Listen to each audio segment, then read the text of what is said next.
2026 সালের এই সময় এসে যদি আপনি একটা 35,000 টাকার মধ্যে বেস্ট স্মার্টফোন কেনার চিন্তা ভাবনা করে থাকেন, তো আপনার জন্য এই ভিডিওটা। আজকের এই ভিডিওতে আমরা 35,000 টাকা বাজেটে 2026 সালের সেরা 3টা স্মার্টফোন নিয়ে আলোচনা করব। এই ভিডিওতে আমরা 3 ক্যাটাগরি মানুষের জন্য মার্কেটের সেরা 3টা স্মার্টফোন সিলেক্ট করছি। যেমন কারোর দরকার পারফরমেন্স সেন্ট্রিক ফোন মানে গেমিং ফোন, আবার অনেকের দরকার ক্যামেরা সেন্ট্রিক ফোন, আবার কারোর দরকার সবার থেকে unique good looking stylish balance একটা ফোন। সবার কথা চিন্তা করে কিন্তু এই ভিডিওটা তৈরি করা হয়েছে, তাই একটু স্কিপ না করে ফুল ভিডিওটা দেখেন আর ভিডিওতে একটা লাইক দিয়ে দেন।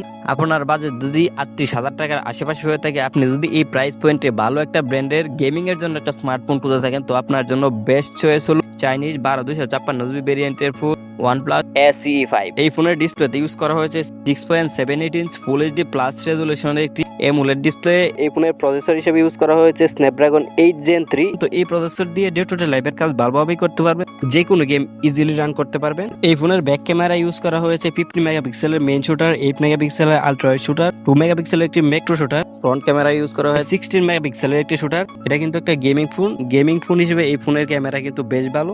আপনার যদি সবার চাইতে ইউনিক স্টাইলিশ পাশাপাশি ক্যামেরাটাও ভালো হওয়া চাই, তখন গিয়ে আপনি দেখতে পারেন ইন্ডিয়ান 256GB ভেরিয়েন্টের phone nothing phone 3A Pro।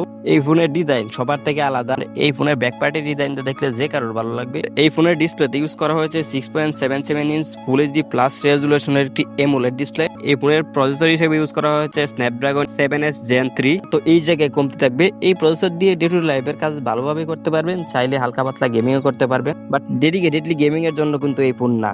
এই ফোনের ব্যাক ক্যামেরা ইউজ করা হয়েছে 50 মেগাপিক্সেলের মেইন শুটার, 50 মেগাপিক্সেলের টেলিফোটো লেন্স, 8 মেগাপিক্সেলের একটি ultra wide shooter. Front camera use করা হয়েছে 32 মেগাপিক্সেলের একটি শুটার। এই ফোনের ক্যামেরাটা কিন্তু বেশ ভালো। আপনার বাজেট যদি 35-40,000 টাকার আশেপাশে হয়ে থাকে, আপনার Xiaomi ব্র্যান্ডের একটা ফোন দরকার হয়, তখন গিয়ে আপনি দেখতে পারেন Redmi K80। Redmi এই ফোনের সব দিক ব্যালেন্স রাখার ট্রাই করছে।